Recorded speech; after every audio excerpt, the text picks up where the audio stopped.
Salut à tous et bienvenue pour ce troisième épisode sur le Japan Amusement Expo 2019, le plus grand salon japonais sur l'arcade. Aujourd'hui, on va faire le tour du stand de Taito, un stand plus chargé que les années précédentes, avec une panoplie de jeux Space Invaders. Hipparekyu, une board avec un gameplay différent. Densha Dego, avec de nouvelles bornes et même une version VR. Toujours dans le VR, avec l'attaque des titans et Olive & Tom.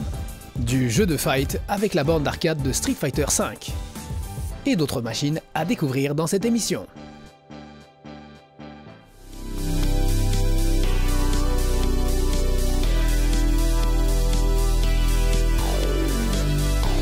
Le stand de Taito a attiré l'attention avec son énorme Space Invaders, Space Invaders Gigamax, et son écran de 9 mètres de large permettant de jouer jusqu'à 10 en même temps. Ce n'est pas la première fois que je vois ce jeu car il était disponible lors de l'exposition pour fêter les 40 ans de Space Invader qui a eu lieu au musée de Mori Art à Roppongi Tokyo il y a un an. Pour l'occasion, ce Space Invaders Gigamax était projeté sur les murs du 53e étage de la tour de Roppongi Hills. Ce jeu commence comme un Space Invaders classique pour évoluer à la sauce Space Invaders Extreme et finir sur un gros boss. Le but étant de faire plus de points que les autres joueurs pour voir afficher notre score bien en gros. Après tu peux te la péter devant la foule.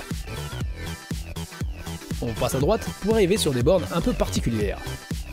Omatsuri Quest Hipparekyu. Ce jeu d'arcade a pour thème les Matsuri, donc les fêtes en japonais. Il permet de jouer jusqu'à 3 joueurs en même temps à différents mini-jeux. C'est donc un party game un peu comme Mario Party, sauf que le contrôle se fait à l'aide d'un bras que l'on peut tirer ou pousser. Kayak Suikawari, le fameux jeu où il faut éclater une pastèque à coups de bâton, une scène que tu as sûrement déjà vue dans des animés japonais. En passant par le ratissage d'herbe, les bornes de démo sur le stand proposaient 7 mini-jeux avec pour chacun un thème et un pays différent. Chaque jeu demande une habilité particulière. Par exemple, pour couper des arbres, il faut tirer et pousser rapidement. Pour couper les herbes, il faut tirer et pousser avec un bon timing.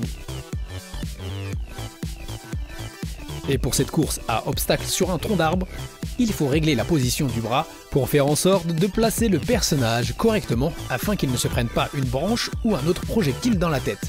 Bien sûr, comme c'est un party game, c'est bien plus marrant d'y jouer à plusieurs. Il est possible de relier 2 machines permettant de jouer jusqu'à 6 en même temps en mode compétition. On ne dirait pas comme ça, mais c'est du sport. Personnellement, j'ai trouvé ça marrant. La version finale proposera plus de mini-jeux. Omatsuri Quest Hipparekyu est prévu pour cet été dans les salles japonaises. On repasse devant la scène du stand pour passer à gauche afin de tester cette nouvelle borne de Densha Dego. C'est une version compacte de la borne Densha Dego que j'avais présentée en 2017, appuyée de l'interview du directeur de projet, Takeshi Kaneda. Ce nouveau modèle dispose de 4 écrans et d'un pupitre de commande comme le grand modèle, donc on ne perd rien au niveau du gameplay. La borne est tout simplement plus compacte. Ce modèle nous proposait de découvrir un nouveau mode de jeu. Au vu de ces images, je suis sûr que les connaisseurs ont déjà tilté. Et oui, ce nouveau mode est un mode rétro permettant de jouer avec les graphismes de la première borne de Densha Dego sortie en 1997. Même les décors sont d'époque. Dans ce mode, l'écran du centre affiche un cadre reproduisant la borne originale. Les écrans sur les côtés sont là pour nous plonger dans une salle d'arcade des années 90, jusqu'à reproduire l'ambiance sonore des salles d'arcade de l'époque. Un certain nombre de lignes de chemin de fer seront différentes avec la version standard. Je suis pressé de voir ce que ça donne avec la grande borne. Il n'y a pas à dire, le boom rétro continue à prendre de l'ampleur au Japon et ce n'est pas moi qui vais me plaindre. On aura aussi le droit à l'apparition en 3D des charmantes guides Futaba et de sa petite sœur Mutsuha. Il n'y a pas encore de date précise pour les mises à jour incluant le nouveau mode ou l'ajout des personnages en 3D. En revanche, fin février, il y aura une grosse mise à jour avec l'ajout de nouvelles lignes de train de la compagnie ferroviaire de Hanshin Dentetsu. Et au vu de la vidéo de promotion, ça semble bien chouette. À savoir que les détails des décors vont encore évoluer pour la version finale. Concernant la sortie du nouveau modèle compact, il devrait apparaître courant de l'été dans les salles d'arcade japonaises. Cette taille compacte permettra de pouvoir jouer au jeu dans de plus petites salles. Le stand nous proposait de découvrir aussi une nouvelle borne Densha Dego pour les plus petits. Le concept est de pouvoir jouer à 2, enfants et parents. La borne comporte 2 pupitres de commande qui, en plus du levier accélérateur-frein, comportent chacun 4 boutons permettant par exemple de faire bouger les essuie-glaces, d'allumer les phares ou de klaxonner. Ce Densha Dego devrait sortir courant printemps au Japon. Ce n'est pas fini avec Densha Dego. Voici un post permettant d'essayer une version VR. Quand j'ai vu ça, j'ai fait des bonds, car c'est le genre de jeu que je rêverais d'avoir en réalité virtuelle. Alors pour l'instant, rien de concret, car ceci est juste un prototype, un test pour voir la réaction des joueurs. Mais en tout cas, Taito est en train d'étudier le sujet. On poursuit dans la réalité virtuelle avec l'attaque des titans. L'attaque des titans de Human Race est une attraction qui nous monte à cheval, poursuivie par un titan. Vous devez chevaucher rapidement les sentiers accidentés d'une forêt tout en esquivant les obstacles. Cette attraction permet de jouer jusqu'à 4 joueurs. Chaque poste est composé d'un siège qui fait fortement penser à une machine de rodéo de fitness, d'un casque HTC Vive et d'un contrôleur, ainsi qu'un ventilateur pour plus de sensations de vitesse, et d'un harnais couvert par une cape histoire de faire classe. Après un petit tutoriel, on est projeté dans une forêt poursuivi par une géante avec en tête de cavalerie Levi. On peut aussi apercevoir Hélène. Je précise que le jeu est en cours de développement. Pour sauter, il faut appuyer sur la gâchette du contrôleur. Lors des sauts, le siège fait un petit mouvement d'avant en arrière donnant vraiment l'impression de sauter. Là encore, avec le casque, le siège et le ventilateur, les sensations sont là. Pour l'instant, pas de date précise sur la sortie de cette attraction.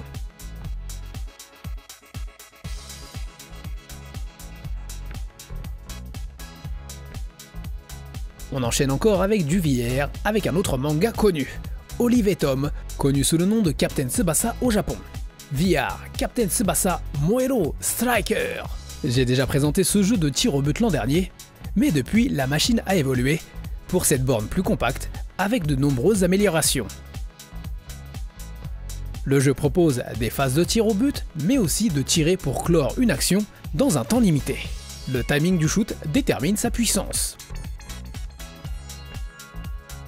Ça me fait penser qu'en France, lors du dernier Japan Expo, il y avait un jeu Olive et Tom qui proposait de jouer les gardiens de but, donc l'inverse. Mais revenons au Japan Amusement Expo. Voici la borne d'arcade de Halo, Halo Fireteam Raven pour 2 joueurs. Une borne que j'ai déjà présentée lors de l'émission précédente sur le stand de Bandai Namco. Donc si tu ne l'as pas vue, je te la conseille. Passons maintenant au coin présentant les bornes de jeux de fight. On peut voir ici des bornes avec du Fighting EX Layer et Million Arthur Arcana Blood. Mais ce qui est à noter, c'est surtout les bornes de Street Fighter V. 3 ans après sa sortie sur PS4, Street Fighter V débarque enfin en arcade. La borne d'arcade comportera l'ensemble des persos disponibles sur console, y compris les récents, comme Kage. La borne Street Fighter V est prévue pour mars 2019 au Japon. Encore du Space Invaders avec cette reproduction de la borne originale, échelle 3/4 de la série Arcade 1-Up. Cette borne me fait fortement de l'œil, surtout que les prix ne sont pas exorbitants. C'est quand même pas donné non plus. Dans la même série, il existe aussi Pac-Man et Galaga, ainsi que 3 autres modèles comportant plusieurs jeux de Midway et Atari. Un peu comme ce qu'on a pu voir sur le stand de Bandai Namco avec Pac-Man, voici un flipper Space Invader, Space Invaders Pinball Jam. Un flipper en mode versus, donc il faut se renvoyer les balles.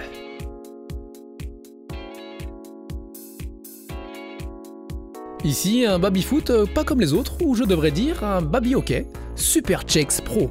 Les tiges permettent de déplacer les joueurs, et quand on tourne les poignets, les joueurs pivotent. Oui, exactement comme un baby-foot. Personnellement, c'est la première fois que je vois ce genre de machine, et ça demande un petit temps d'adaptation, surtout quand on est habitué au baby-foot standard. On reste dans le rétro, avec la magnifique borne de Pong que j'ai présentée l'an dernier. Voici un nouveau modèle, en forme de table haute.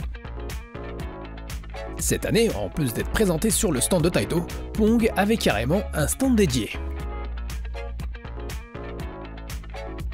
Le stand de Taito présentait d'autres bornes pour enfants, comme cette petite voiture qui s'appelle N-Box version custom, ainsi que le Candy Panic, cette espèce de machine qui vous arrose de balles que j'avais présenté l'an dernier.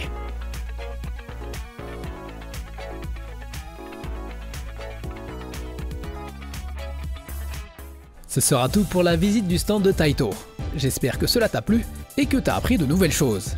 Merci d'avoir regardé l'émission jusqu'au bout, n'hésite pas à me laisser des commentaires et bien sûr de partager la vidéo car ça aide beaucoup à nous faire connaître. Pense à t'inscrire à la chaîne pour ne pas louper les prochaines émissions. Cela nous aide aussi à être pris plus au sérieux par les éditeurs et les organisateurs d'événements pour obtenir les autorisations de tournage. Et si tu découvres Netageeo pour la première fois, sache qu'il y a tout un tas de vidéos autour du jeu vidéo, de l'animation, du cosplay et de nombreux reportages pour découvrir la culture otaku japonaise. それでは、さよなら!